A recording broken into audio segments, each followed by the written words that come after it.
My. How good the Lord is. He's a mighty good God. He's really, really good to me. He's really good to me.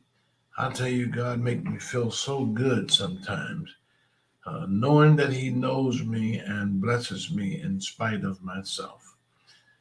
Oh, that's enough to just shout all the time.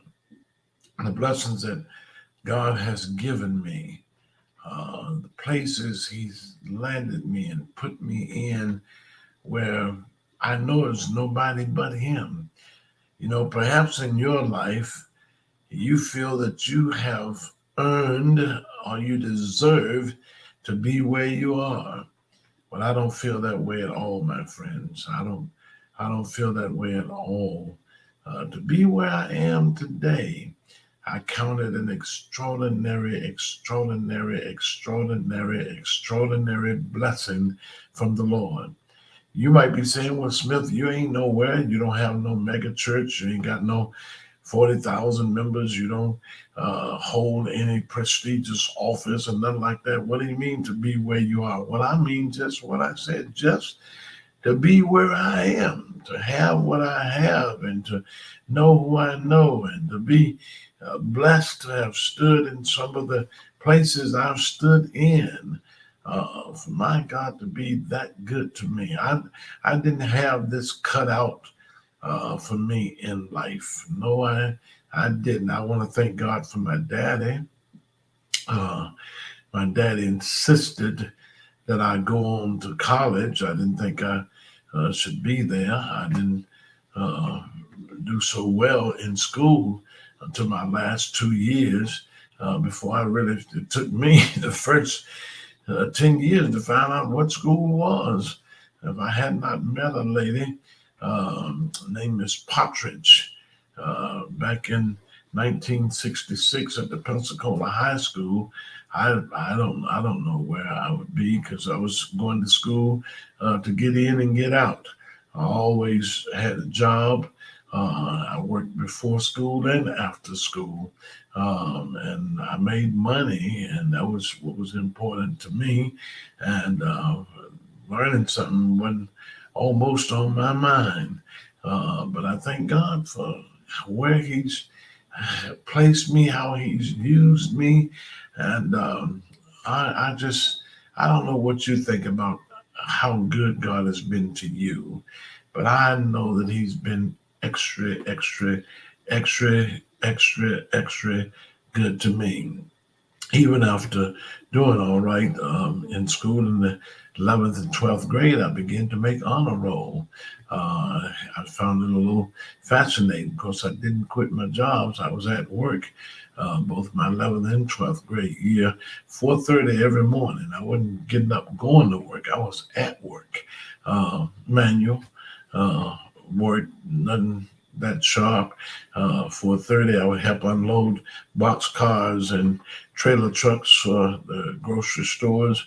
And then I would do find extra work cleaning up the storage room or something like that. And I was really fascinated with it, and able to have my own car, buy my own clothes. And I thought that was life. I really thought that was life. I just got disappointed in the store after being there um, for almost 2 years, I think it was, more. And well, it's so painful. I hate to think about it sometimes, but I worked so hard and taken on so much work, and I've gotten 11 raises, and I still went but 55 cents from where I started because each time the raise was only a nickel.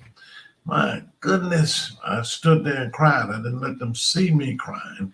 But I really cried because I had taken on this burden of improving the sales of produce, which takes a lot of work. And I did that work, did it well. And of course, everything and our sales went up, and they were very, very happy about it, happy enough to tell me about it. And then when they told me they were giving me the raise, and I got the check, and I looked at the check, I had to ask, Mr. Joe, I thought I was getting a raise this week. He said, you did. I said, what was it, Mr. Joe? He said, another nickel, preacher. And boy, did I boo. I really, really, really cried. And I went searching for a job, and I got to U.S. Pipe and Foundry in Cottesville. I think they would call that area of Birmingham, over there in North Birmingham. They made water pipes. You see them on the road every day if you travel around, especially in Flint now, and around here where they be putting down new water pipes. You see U.S. Pipe, and that's what I made for, I think, 2 years and 1 month. Made pipes at U.S. Pipe and Foundry, but my dad insisted on me continuing in college. It was tough. I had to go to school. I had no time to hang around. Just take my classes and get out of there and try to get a nap and get to work. And I really thought I was the man. I did move up rapidly in the plant. I think if it had been another day, I would have been a foreman. But at that time, people of color didn't make foremen so fast. But they liked me. I liked them. I got to work early, stayed to work late. They liked that. And I did my job. I didn't try to get by with nothing. I tried to do it with excellence. And if it wasn't for my dad, I guess that's where I would be, would have been. The whole plant's not there now, that particular one. But God has just been so good to me. He's just been so good to me. I want to thank him for last week being down in Birmingham, Alabama at what a young man is called the Movement Fellowship Church. And I was there with other speakers on program who much more prepared than I am. I guess you would say had greater deliverance. But I was featured to close out that Friday night and then open up a leadership conference the next morning. I really couldn't figure out why I was the one chosen to do that. Like I said, I don't have 40,000 members. I've never built an $85 million church or whatever. And there are other guys who are on who have done such things. And I wonder why I was chosen, but I was. I thank God for it. And it was a great, great blessing. I've been telling God, thank you, thank you, thank you, thank you, thank you, thank you, thank you, ever since. And well, one of the things that God has done for me to see how much I really was thankful to him, because I had 3 or 4 catastrophes right after that. Just bam, bam, bam, bam, bam. And I didn't let my focus get on my problems. I continued my praise. And you know what? Just like I had 3 catastrophes, one after the other things, I had emergency problems, surprise problems that I had to deal with in order to keep things going in my personal life and at the church. And God gave me 3 miracles right behind that I couldn't have planned, expected, or anything, just to balance things out and get me right back into praise and joy. All right, well, listen, I've talked to you long enough this morning for a little meditation, but let me give you this. Humble yourself. Make humility a part of your life. Swallow your pride. Do the little things it's going to take to get the attention of God and make your life better. There was a man named Zacchaeus. He was short, small in stature. Every time Jesus came through, he missed because he couldn't see over the crowd. But one day, this man, who perhaps was well educated, and he was certainly rich, the Bible says, he swallowed his pride and climbed up a tree to see Jesus. Jesus noticed him, told him to come down, went home with him, and changed his life.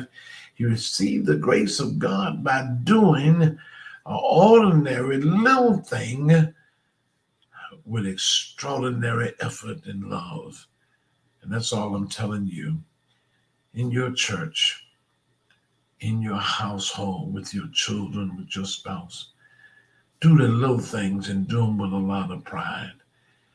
Do the little things, the ordinary thing, but do them with extraordinary love. Give it your all. You know, it's so sad in the church that many of us, we only want the big titles. We only want to do the things that's going to bring a lot of attention to us. But thank God for those persons who are working all the time, doing the little things. We're getting ready for something called the Harvest Fest Sunday. A lot of special things happening. And a young lady who leads there in our church, she's a person who knows how to get extraordinary things. And she's gotten whatever it takes to put on a whole big day tomorrow with our youth, starting with a pancake breakfast and starting with gifts and prizes for them, concluding the service and all. And those names will be out there. But then when I got to the church on yesterday to meet with some electricians about some other problems I was having, there were two ladies in there cleaning the kitchen up extraordinary. They didn't say leave it to the janitors. That's the janitor's job, and the janitors better do it this way or that way. No, they were in there working so hard, and I was so impressed with what they were doing. And nobody would know. Nobody would know because they were the only ones there. They were doing an ordinary, small thing with extraordinary love. How good the Lord is. We thank God for being so good and being so kind and giving this wisdom to these ladies. And I hope that he will give you that same wisdom so that you will know to do ordinary things with extraordinary love. Listen, I'll see you at church today. If you're in the Detroit area, I'm expecting you at New Bethel Baptist Church.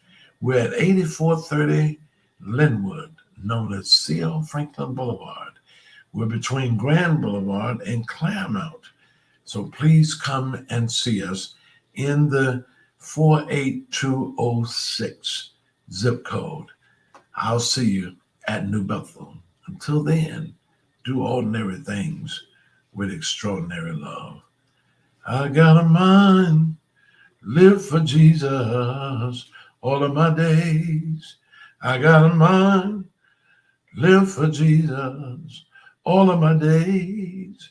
Oh yes, I know in order to win this fight, I got to give God all that's right. I got a mind to live for Jesus all of my mind, all of my, every one of my days.